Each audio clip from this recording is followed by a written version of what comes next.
دوستای خوبم سلام. امروز میخوایم یه دلمه خیلی خوشمزه با هم دیگه درست کنیم. با من همراه باشید.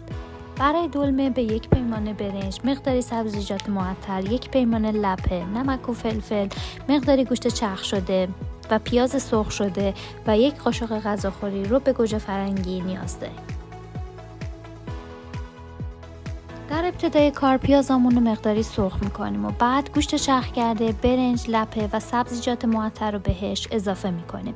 اجازه میدیم مواد یکم با هم پخته بشن و در نهایت رو به گوجه فرنگی، نمک و فلفل سیاه رو هم بهش اضافه میکنیم.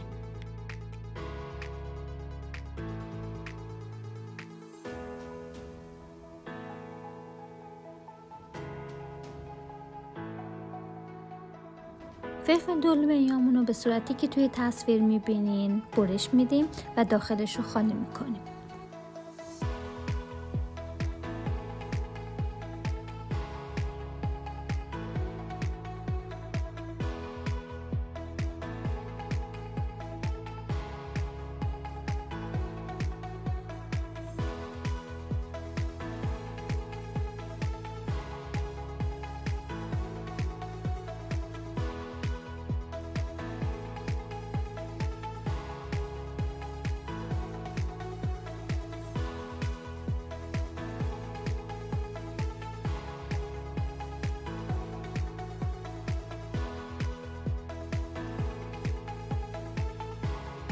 در مرحله بعد داخل فلفل دلمه ها رو با موادی که درست کردیم پر میکنیم.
دوستای خوبم، اگه طعم ترشی یا ملسی رو برای غذاهاتون میپسندید میتونید از مقداری قرع قروت یا تمر هندی استفاده کنید.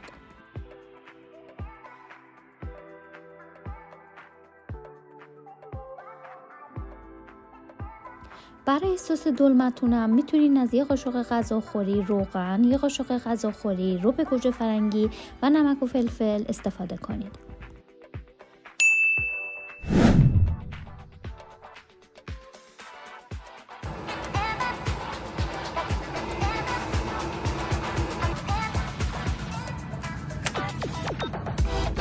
اجازه میدیم آب جوش بیاد. سپس 1 لیوان آب جوش رو به اضافه ربمون، نمک و فلفلمون و روغنمون با هم دیگه قاطی میکنیم و داخل قابلمه میریزیم.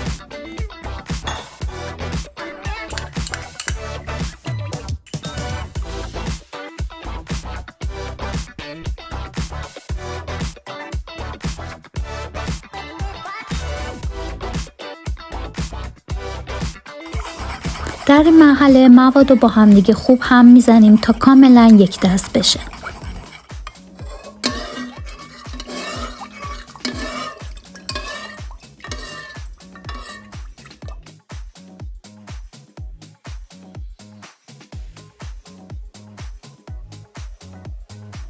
بعد از اینکه موادمون با هم دیگه خوب کاملا قاطی و یک دست شد، فلفل دلمه ها رو درون قابلمه قرار میدیم.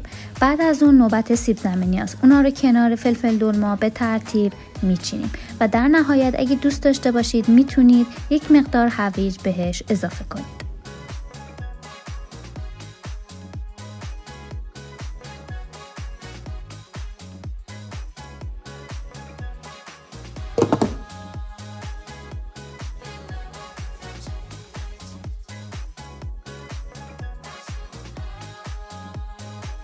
و در آخرین مرحله اجازه میدیم فلفل دلمه هامون با حرارت نرمال گاز به مدت 30 دقیقه با در بسته خوب بپزه.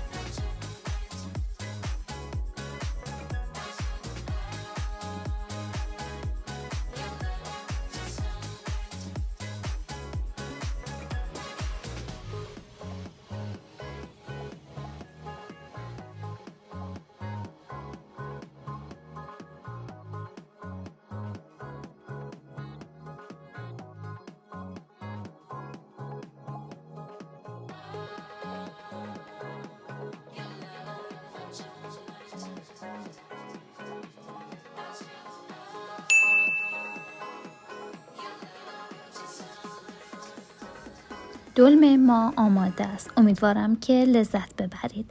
مرسی که با من همراه بودین. نوش جان.